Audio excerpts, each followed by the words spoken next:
6 games of hoops on a Wednesday night. We're going to get into it all. There's a lot of fun games that happened last night. Are the Charlotte Hornets the best team in the East? Are the Knicks going to make any noise in the playoffs? And is it time for Giannis to pull the plug on the Bucks? We're going to get into it all. My name is Levi Jacob, and this is your daily basketball recap in 15 minutes or less. Game of the night was the Knicks Thunder game. OKC beats the Knicks 103-100. Chet Holmgren, leading scorer tonight for OKC with 28, 8, and 2. No blocks, no steals, but 11 of 19 shooting and 6 of 11 from 3. Really putting his offense on display tonight. Again, it's the Knicks, so not a lot of defensive big men. Mitchell Robinson did not play in this game. Again, take it with a grain of salt because Cat's defensive rotations are pretty abysmal. That being said, SGA steadying the course, though, with very timely free throw line journeys. I know there's a lot of discussion still about SGA and foul baiting, all that stuff, but he was 7 of 7 from the line, 9 of 16 from the field, 26, 3, and 8 with a steal for him, 3 turnovers as well in 36 minutes. Lou Dort had a better game, 16 points, 3 of 8 from three-point range, which is, that's what you want to see him doing as one of those starters there. Kason Wallace got less looks in 29 minutes, but he still really contributed on the defensive end. He's just an exceptional player, and he really is like the Thunder's future, which is a crazy thing because SGA is on the older side of the better players in the team, and he's 27, so like they still have time, Overall, just a lot of contributions. The big story of the game for me is the fact that the Knicks got better games out of most of their guys. Karl-Anthony Towns, 17 and assists, but 9 offensive rebounds. He was playing on the offensive boards like he was Mitchell Robinson tonight. 7 of 8 shooting. By the way, also Isaiah Hartenstein played 17 minutes and did not return to the game, and neither did Caruso, who also played 12 minutes for them. They didn't play in the second half at all. OG Anunoby, 16 points. Jalen Brunson, 16 and 15 with 3 rebounds and a steal, 5 of 18 shooting. He was getting a lot of defensive attention, obviously, but it was working. Mikal Bridges had 15 points, and Josh Hart had 10 and 12. Landry Shamet off the bench with 14 points. It's interesting with the Raptors game as well. I felt like the Knicks were missing a lot of defensive rotations. I think their guys are getting a little bit too jumpy. They're a little bit too maybe a little bit too complacent, because once they actually do get to the point of attack, there's nobody who's at the rim who's really helping them pressure with defense. And I think it hurts them overall. I really think it hurts them overall. I want to say that OG Anunoby looks awesome. He was really aggressive last game. He was aggressive this game as well. If he's playing like this, I think that he is an X factor the Knicks could really count on. Again, 6 of 17 shooting for OG, but to be honest with you, I don't know. I can't pinpoint exactly what it is when you're watching him play in this game. This is the OG that you want to see. He was aggressive on defense. He was aggressive on offense. He had a crazy dunk in the last few minutes of the game, and whatever, you want to talk about the fouling, you want to talk about this, that, and the other. So Jalen Brunson, it's a similar experience to SGA in a manner of speaking, because very high scoring guards but they know how to play the modern game of basketball very exceptionally. So I'm not going to get upset about it. I'm not going to, I'm a Thunder fan, but at the same time, I also know what it is. I know the game. Yeah, just it is what it is. At this point, it is what it is. The Thunder are playing well. They're missing a little bit of something right now. That something might be Jalen Williams when he comes back, if he's looking correct. I like their intensity. I liked what they found with the guys who were playing, like with Kason and with Joe playing next to each other, as well as McCain. I would like to see that more as a second unit thing. Give SJ more time off of the court and let them cook, and give the ball to Kason as the primary ball handler. I know that AJ Mitchell is coming back soon, but still, I would like to see it, because I think that it would give them another level to go to, like how the Warriors used to play with Steph and without Steph. I would like to see them be able to do that, because then teams would have a lot harder of a time playing against them, as opposed to just, leaving SJ out there for 36 minutes. It makes their offense more predictable. The Knicks, because of the fact that they did not have Mitchell Robinson, I think defensively they're really staggered tonight. I wonder how much of this is remedied by Jose Alvarado being able to play minutes. He played 12 minutes tonight. And then also Miles McBride. He's the guy that hits, like, with those two in tandem, they can hit those timely buckets that get the crowd into it, that then like the Knicks feed off of. And I wonder how much of him not being there is affecting this team on a night-to-night basis, because he hasn't been there for a while at this point. So I'm interested to see. Next, the Hornets blow out the Celtics. 46% shooting, 38% from 3. The Celtics were 38% from the floor and 27% from 3. The Celtics even out-rebounded them. It didn't matter. Con Knappel, 20 points. He, by the way, has pulled ahead as the Rookie of the Year favorite, which I am in favor of. I think that he is well deserving of it, and he likely will win it if Cooper spends a few more games out. He likely will win this award because he's just been so consistent night to night. It's so much fun to watch. Brandon Miller, 18, 5, 2, and 3 on 8 of 13 shooting. Nipple, by the way, from the floor and from 3 was 50%, 2 of 3 from the line in 31 minutes. Exceptional, just exceptional. LaMelo Ball hit a crazy 3 that Jason Tatum was staring him down on. Moussa Diabate, 9, 9, and 6 from him with 2 steals, 2 of 4 from the field, and 5 of 6 from free throw line. Not to mention, by the way, that percentage is up. The free throw line percentage is up, so they really don't have a lot of dips in efficiency when he is on the court. Kobe White off the bench had 17 and 6 assists, 6 of 9 shooting. So that's his best game for this Hornets team by far. Ryan Kalkbrenner played 14 minutes in this game. So did Sion James. So their secondary lineup defense is really also doing wonders for them against other teams' benches. So they're really, really they're so skilled and so versatile, this Hornets team, that they really might be the best team in the East right now, aside from, in my eyes, I don't think that they're better than the Celtics. Okay, but I would say that they're top 4 right now. I would make the argument that they're top 4. I think they're better than the Raptors night to night, and I like the Raptors.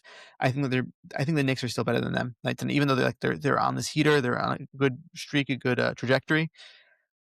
I think that the Hornets are still, they haven't proved themselves over the Knicks to me. They haven't proven themselves for sure over the Pistons. So it'll be interesting to see moving forward. Derek White was the top scorer for the Celtics, 29 points, 2 rebounds, 3 assists, 9 of 17 shooting. Jaylen Brown had 20, 11, and 7 with 3 turnovers, 7 of 19 shooting. He was not shooting well to begin this game. His shooting, his percentages went up the second half of the game.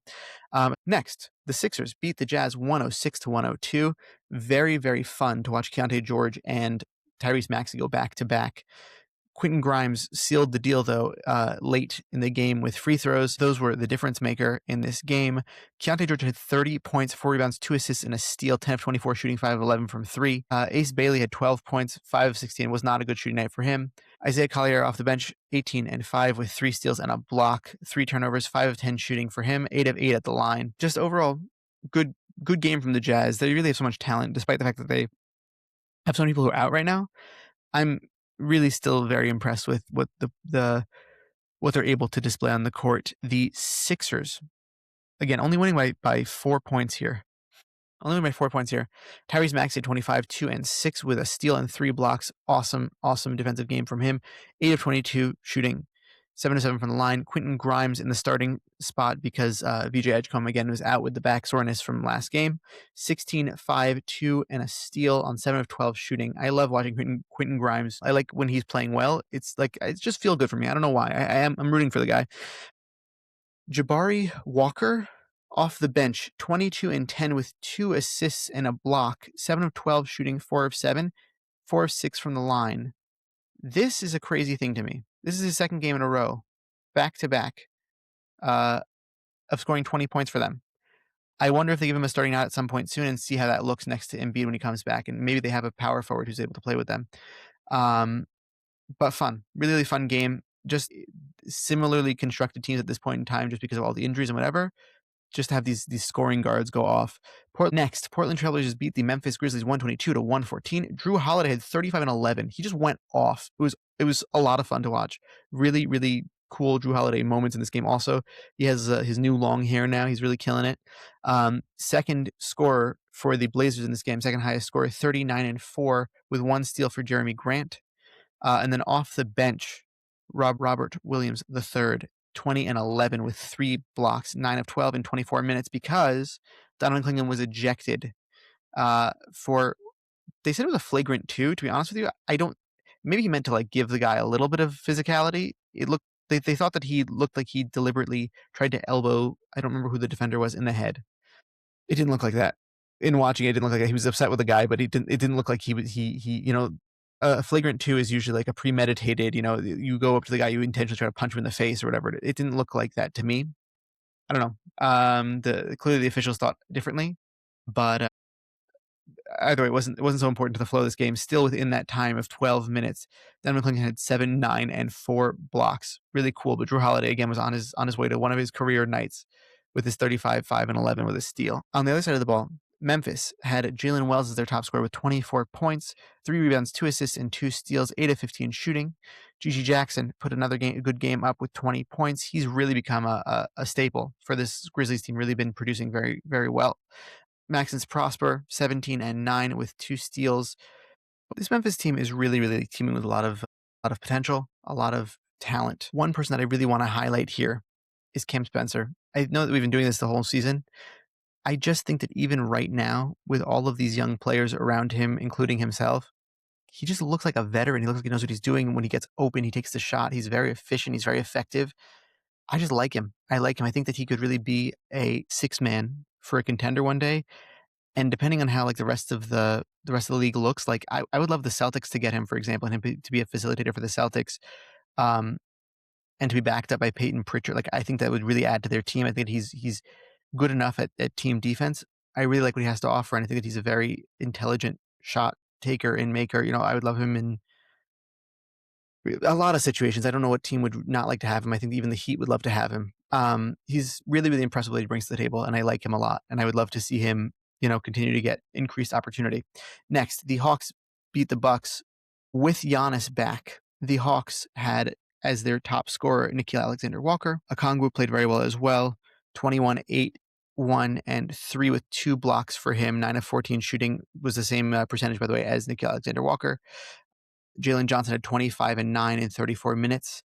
CJ McCollum added 18, 2, and 8. I think that he really took them home. The scoring for him was very impressive. This is their 5th straight win, by the way, and it brings them above 500 for the first time since December. Dyson Daniels, 14, 10, and 3 with 3 blocks. No steals for him this game, but 7 of 10 shooting. He's really getting to the rim more, which is very nice. And the way that we know him to be able to play, he's stopped with shooting so many 3-pointers that he's not making. Giannis had 24, 5, and 4 with a steal in 26 minutes of playing. Ousmane Dieng starting now for them next to Giannis. As I mentioned a couple weeks ago, all the way through up until yesterday or 2 days ago, I would love to see him playing next to Giannis, and he plays next to Giannis in the starting lineup, which is incredible. 14, 4, and 3 turnovers, but 6 of 14 shooting. Still nice from him.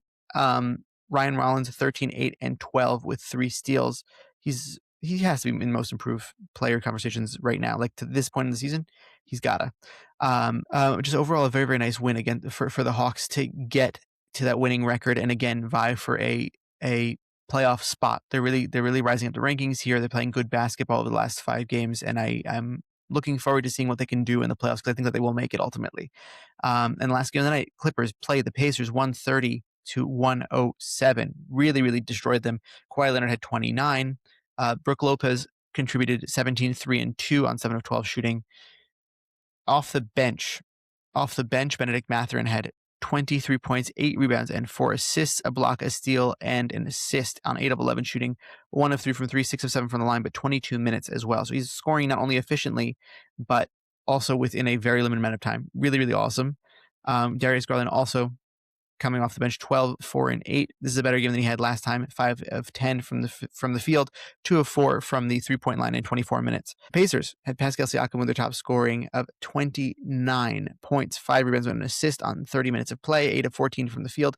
Jay Huff had 18, 5, and 1 with 1 block, 7 of 13 shooting from him, 4 of 8 from 3-point range. Jarace Walker has become a starting caliber player for this Pacers team, 17, 5, and 5.